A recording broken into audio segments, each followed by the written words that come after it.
La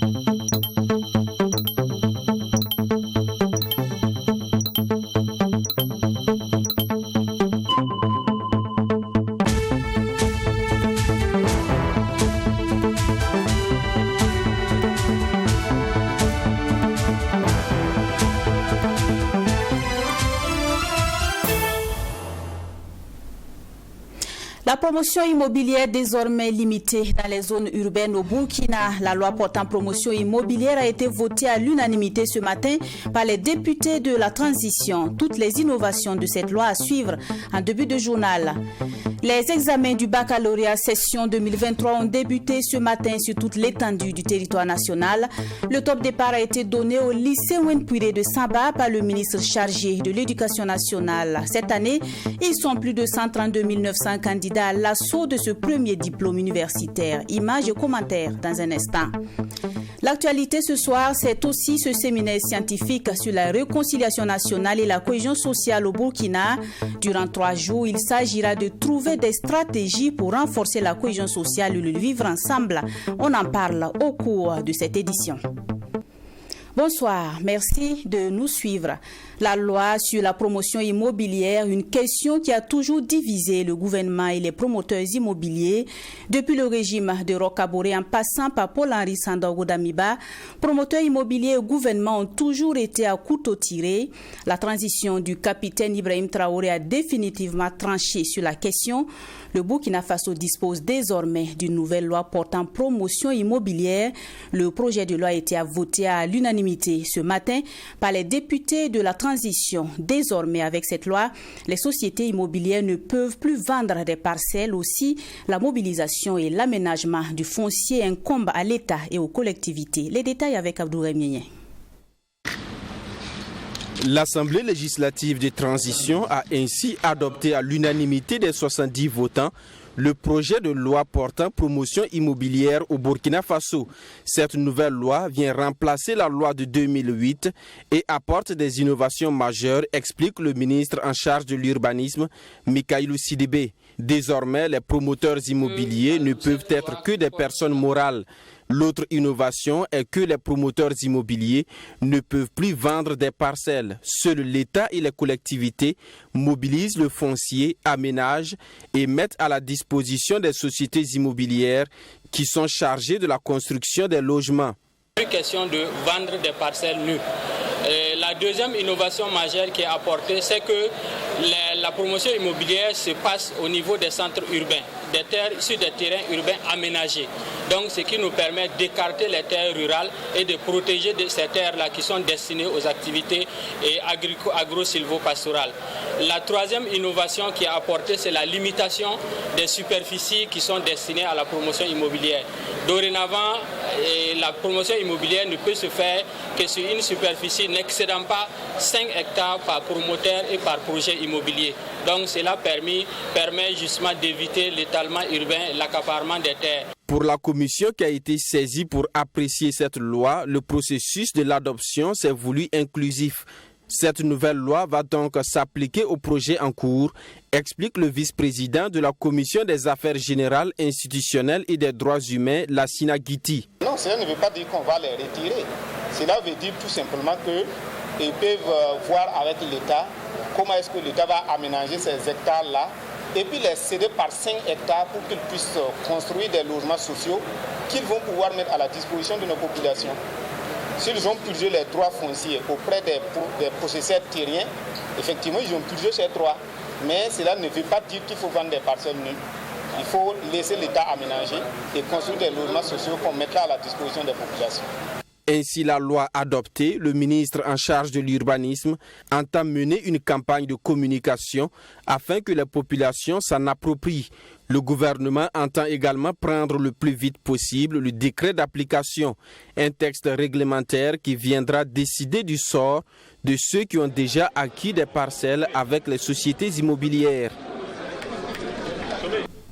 Ce projet de loi portant promotion immobilière qui vient d'être adopté ce matin a été proposé le 29 mars dernier. Bien avant son adoption, le document était source de conflits entre promoteurs immobiliers et gouvernement. Moins d'une dizaine en 2007, le nombre de promoteurs immobiliers est passé à 275 avec toutes les dérives que cela a pu enregistrer. Retour sur les péripéties de ce projet de loi dans ce dossier signé Sanata Siri. La terre, une richesse qui divise au pays des hommes intègres. Le Burkina Faso fait face à une pression démographique et la terre devenue objet de commerce a acquis une grande valeur marchande. Les sociétés immobilières croissent en nombre et les spéculateurs fonciers informels aussi. Conséquence, nous assistons au quotidien à des conflits fonciers qui opposent les différents acteurs, aussi bien en milieu rural qu'en milieu urbain. Alors qu'il a lui-même fait appel au privé à l'époque pour assurer à chaque Burkinabé un logement décent, l'État doit faire face aujourd'hui à une forte croissance des sociétés immobilières. Des promoteurs immobiliers dont certains se sont érigés en promoteurs fonciers. Certains venaient sous le couvert de la promotion immobilière pour faire de la promotion foncière. On a estimé que, puisque l'État burkinabé c'est seulement 274 000 km², la superficie n'est pas extensible et on ne peut pas tout prendre non plus pour faire des parcelles. Il faut bien prévoir une portion pour pouvoir faire de la production agricole et autres pour pouvoir se nourrir. Donc il ne faut pas permettre la promotion immobilière tous azimuts sur n'importe quel terrain. Aristide Sawadogo est membre de l'Union nationale des promoteurs immobiliers du Burkina. Pour lui, les agréments que le promoteur immobilier possède lui donnent la possibilité de faire la promotion foncière. Les agréments que les promoteurs immobiliers ont ici, c'est des agréments de promotion immobilière et ou foncière. Cela veut dire qu'on peut faire de la promotion immobilière, on peut faire de la promotion foncière. La promotion foncière, c'est uniquement l'aménagement des terres destinées à la vente. Mais la promotion immobilière, c'est l'aménagement des terres destinés soit à des immeubles qu'on va construire pour vendre, ou encore une partie aussi qui peut être vendue. C'est pour vous dire que la promotion immobilière, il y a le foncier dedans. Lorsque les promoteurs immobiliers disent qu'ils ont, à travers leur agrément, le droit de faire et de la promotion immobilière et de la promotion foncière, à la limite, je dirais que ce n'est pas tout à fait vrai, ce n'est pas tout à fait honnête. Ils ont pris l'arrêté d'approbation du projet immobilier pour aller construire donc des logements et ils sont allés vendre des parcelles. C'est suite à une enquête parlementaire initiée par l'Assemblée nationale en 2021 qu'est née la décision de la relecture de la loi 057 de 2008 portant promotion immobilière. Une réforme instruite par l'ancien ministre en charge de l'urbanisme et de l'habitat, Maître Benouende Stanislas Sankara. L'ancien ministre en charge de l'urbanisme se félicite de l'adoption de ce projet de loi par le gouvernement de la transition en sa séance du 29 mars dernier. La procédure, le process de relire en urgence, je dis bien en urgence parce que la loi portant révision donc le projet de loi portant révision de la loi 057 est une mesure d'urgence. Aujourd'hui, moi, je me félicite de ce que le gouvernement de la transition a pris à bras le corps ce souci. C'est un véritable défi à relever. Cette nouvelle réforme constitue une pilule amère pour les promoteurs immobiliers du Burkina Faso qui plaident pour son abandon. Si certains pensent que ces promoteurs immobiliers agissent en ne tenant compte que de leurs intérêts, pour Aristide Sawadogo, il s'agit plutôt de défendre l'intérêt de la population en général. D'abord le cas du passif foncier généré par le lotissement de l'État. Vous voyez, l'enquête parlementaire de 2016 a montré qu'il y a eu 105 408 parcelles détournées ou illégalement attribuées. Et vous savez qu'aujourd'hui, il y a des gens qui sont dans la ville de Ouagadougou avec des papillons qui résidaient dans des zones non loties depuis longtemps. Malheureusement, il y a eu donc des attributions qui n'ont pas été attributaires et des gens qui n'ont jamais logé un seul jour dans ces zones-là détiennent des attestations. Et donc, vous savez que ce problème, ça a été pris à bras le corps par les promoteurs immobiliers. L'une des innovations de cette loi, c'est aussi l'exclusivité reconnue à l'État dans la mobilisation de la terre en vue de la promotion immobilière. Une fois votée, cette loi fera donc de l'État et ses démembrements les seuls mobilisateurs des terres dans le cadre de la promotion immobilière. Toutefois, précise le projet de loi, les propriétaires terriens restent propriétaires de leurs terres. Pour les promoteurs immobiliers et leurs partisans, l'État a montré ses limites notamment dans la gestion des lotissements à travers les collectivités territoriales avec un grand lot de malversations. L'État ne peut pas gérer le lotissement, sauf qu'il va faire des bidonvilles. Or pourtant, les bidonvilles ne marchent pas. Les bidonvilles ne seraient pas bons pour nous.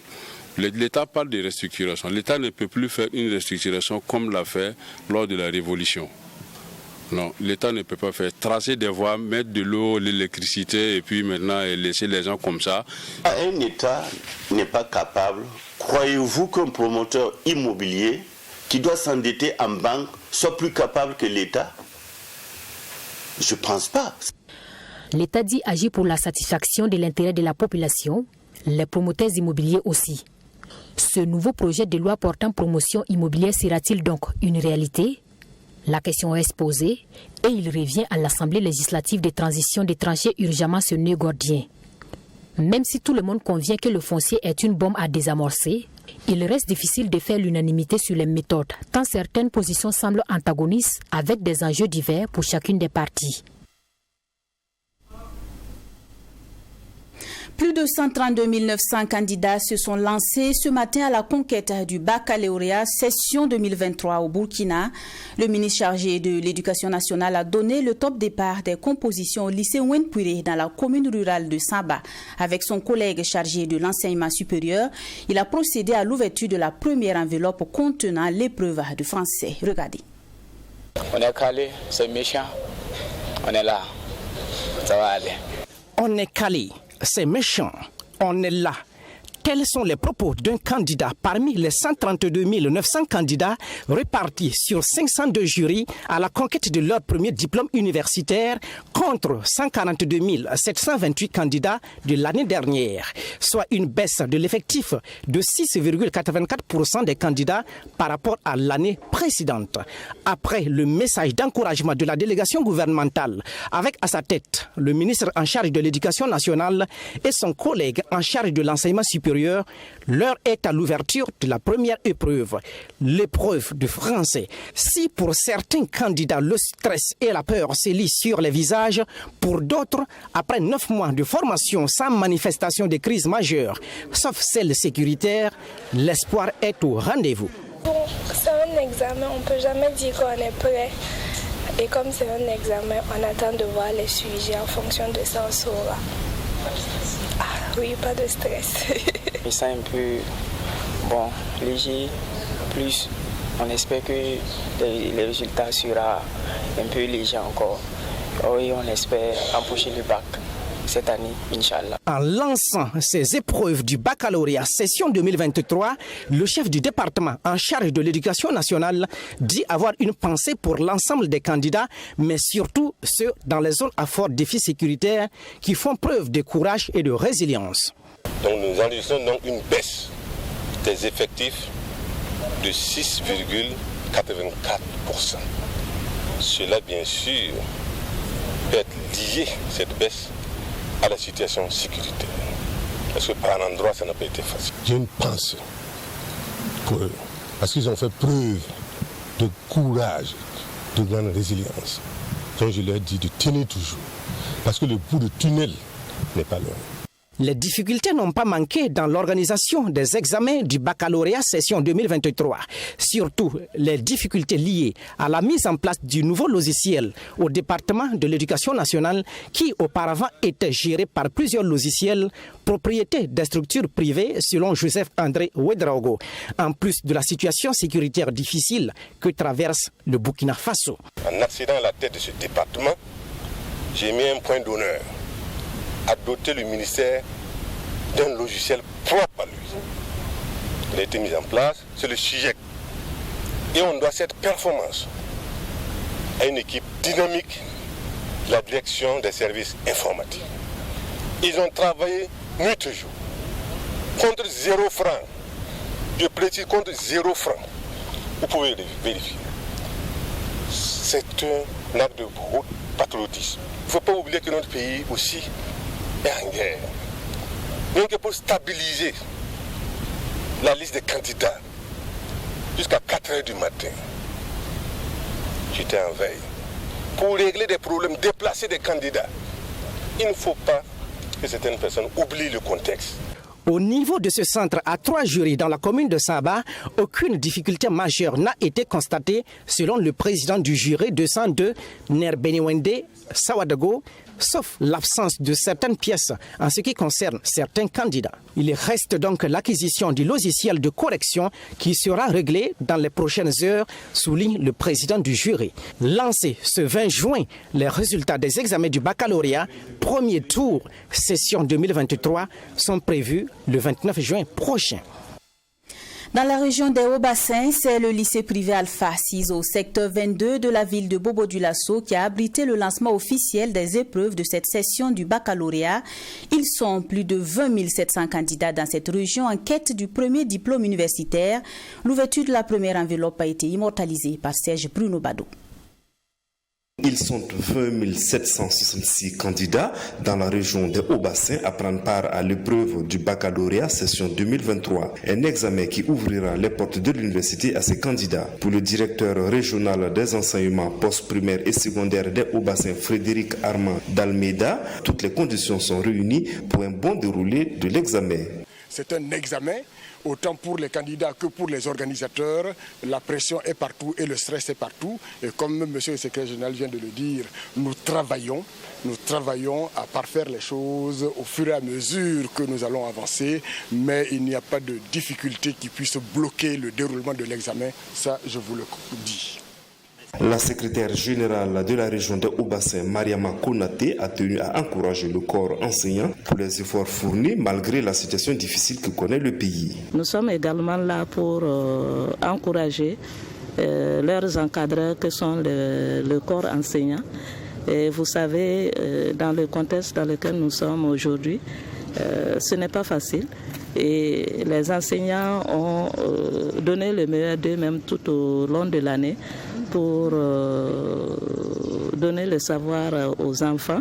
Et il était vraiment de notre devoir de venir les encourager tous et leur dire que nous sommes à leur côté. L'effectif des candidats dans la région des Hauts-Bassins a connu une baisse de 0,75% par rapport à la session précédente et le nombre de filles est de 1419 candidates, ce qui représente 50,17%. Notons qu'à cette session 2023, le plus jeune candidat dans la région des Hauts-Bassins est âgé de 16 ans et le plus vieux 65 ans. Bonne chance à tous les candidats de cette session 2023. On poursuit cette édition. La réconciliation nationale et la cohésion sociale, un des chantiers du gouvernement de la transition. Ce lundi, un séminaire a regroupé les personnes ressources des 13 régions du Burkina. Durant 3 jours, ces acteurs vont échanger en vue de trouver une feuille de route adaptée pour renforcer la cohésion sociale et le vivre ensemble au pays des hommes intègres. Dans son mot d'ouverture, le Premier ministre a invité les participants à mener des réflexions tout en tenant compte des réalités du Burkina. Les détails avec Yassine Sawadego.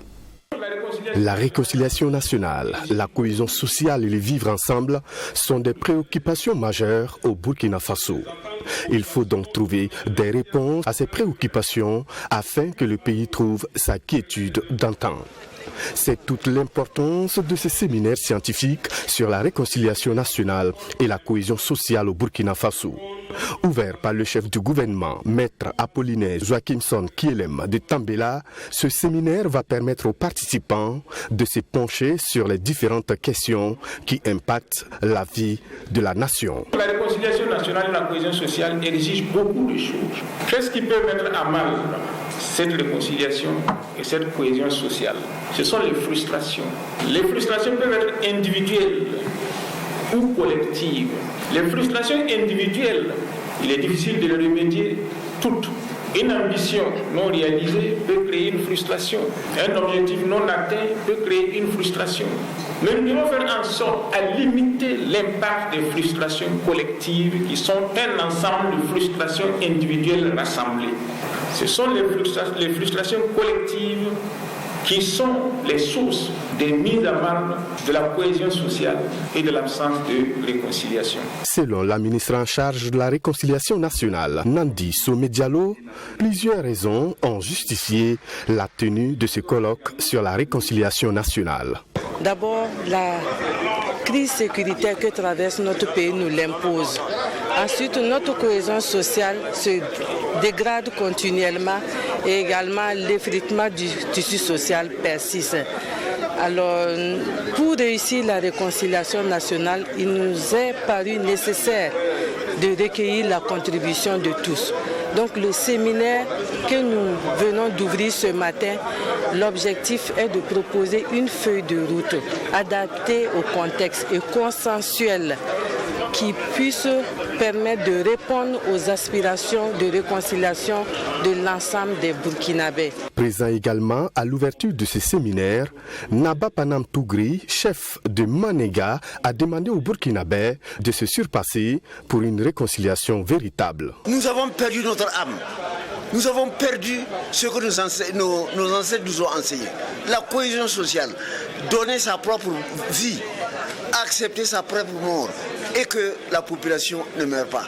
Ce qui fait que je demande à ce que tout le monde se concentre. Dans ma conception, ce que Dieu a donné à la terre, ce que Dieu a donné aux hommes, c'est suffisant pour que les hommes puissent vivre et ne pas mourir, ni de faim, ni de quoi que ce soit.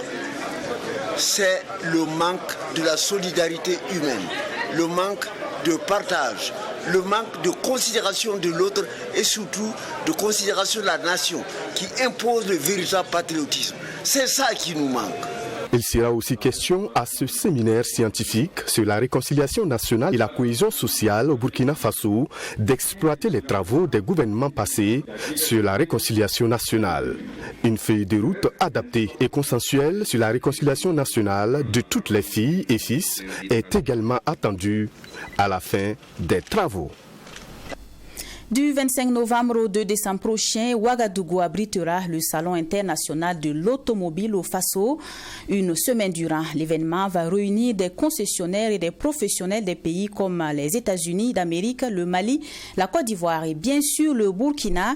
En plus de l'exposition vente de différentes voitures, d'autres innovations sont prévues pour cette deuxième édition, nous dit Alexis Wenkouni Belemnaba.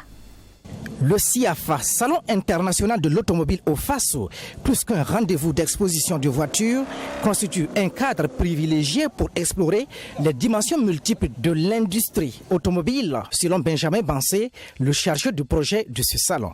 Pour cette deuxième édition prévue du 25 novembre au 2 décembre dans la capitale burkinabé, les parties prenantes se réuniront pour échanger sur diverses thématiques, notamment l'organisation de la chaîne de valeur locale, son impact dans le renforcement du tissu économique, l'innovation et l'évolution du secteur de l'automobile, ainsi que des solutions durables en matière de mobilité. Un secteur de l'automobile qui se développe, qui est en train de prendre des proportions dans un Burkina qui se développe, nécessite vraiment que les acteurs puissent se réunir, puissent déjà échanger sur un certain nombre de problématiques liées à ce développement-là, de dégager un certain nombre de pistes pour que déjà cette chaîne de valeur-là puisse avoir un impact économique et justement de concert avec l'ensemble des partenaires qui interviennent dans ce secteur, nous puissions aller vers un secteur de l'auto qui respecte un certain nombre d'exigences. Pour cette édition 2023 du SIAFA, plusieurs pays sont invités. Il s'agit entre autres les Émirats arabes unis, Dubaï, les États-Unis, le Mali et la Côte d'Ivoire. Question de leur permettre d'apporter leurs expertises et de mettre en lumière l'impact de ce secteur dans l'économie burkinabé. Prendront part par ailleurs les banques et les assurances selon Benjamin Bansé. Il y a justement les acteurs directs qui sont concernés par ces activités, notamment les concessionnaires automobiles, les garagistes professionnels, les producteurs et distributeurs de lubrifiants et autres fluides mécaniques, les vendeurs de voitures, les auto-écoles, les manufacturiers de pneus, les producteurs, distributeurs de pièces détachées et accessoires auto. Cette nouvelle édition présente plusieurs innovations selon les initiateurs de ce projet. Comme innovation première, cette année, il va s'agir essentiellement de l'opérationnalisation d'un espace mécanique. Une autre innovation de l'édition 2023, c'est la création d'un musée de l'automobile. Comme troisième innovation de cette édition, il est prévu une formation de recyclage des garagistes. Une compétition dans 5 catégories de prix mettra fin à cette édition 2023 du Salon international de l'automobile au Faso. Pour les premiers responsables, il s'agit notamment du prix catégorie rétro, celui de l'innovation, le prix de la catégorie sport, de l'innovation locale, le prix du garagiste tuning ainsi que du garagiste moderne.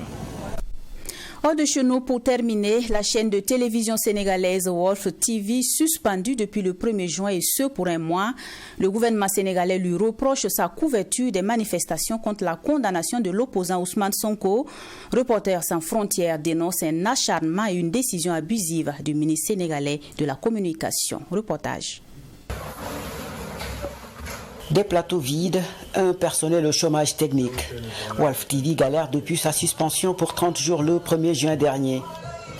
L'État du Sénégal reproche à cette chaîne privée très critique à son égard la diffusion d'images de violences exposant des mineurs accompagnées de propos subversifs et haineux portant atteinte à la stabilité de l'État lors des récentes émeutes.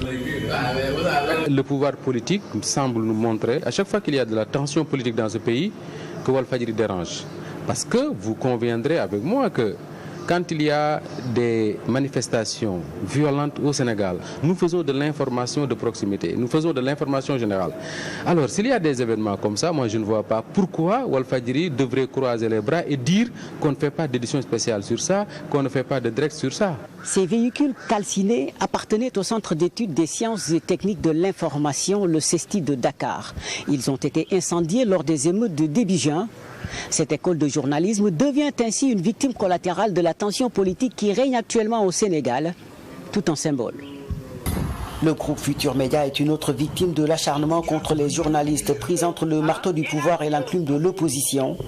Lors des émeutes de mars 2021, son siège avait été violemment attaqué en raison de la proximité avec le pouvoir de son propriétaire, le chanteur Youssou Ndour. Chaque jour, il y a des attaques injustifiées, infondées, et on est obligé de gérer cette situation. Et même, parfois même, ça crée la psychose, parce que chaque fois, on se dit que peut-être ils vont nous attaquer, peut-être il va se passer quelque chose. Au point qu'on en est arrivé à chaque fois qu'il y a le procès, on est obligé de prendre des mesures, des dispositions, des mesures préventives pour ne pas vivre de représailles. Un sacré coup à la liberté d'expression, violence, incarcération, menaces, les abus contre les journalistes inquiètent. Mais même si rien ne justifie ces dérives, la presse n'est pas exempte de tout reproche. Il y a beaucoup de dérives aussi de nos côtés, il faut quand même le reconnaître et le dire. Et ce foisonnement médiatique nous cause beaucoup de problèmes. Et c'est pour ça que dans le code, nous avions mis des garde-fous. Aujourd'hui, on doit pouvoir identifier les entreprises de presse, voir ceux qui font réellement du journalisme, ceux qui font autre chose, qu'ils aillent ailleurs et qu'ils fassent ce qu'ils veulent ailleurs. La dégradation des conditions des journalistes a fait perdre au Sénégal 31 places dans le dernier classement de Reporters sans frontières. Le ministère de la Communication n'a pas donné suite à nos demandes d'interview. Voilà qui met fin à cette édition. Merci de l'avoir suivi. Bonsoir.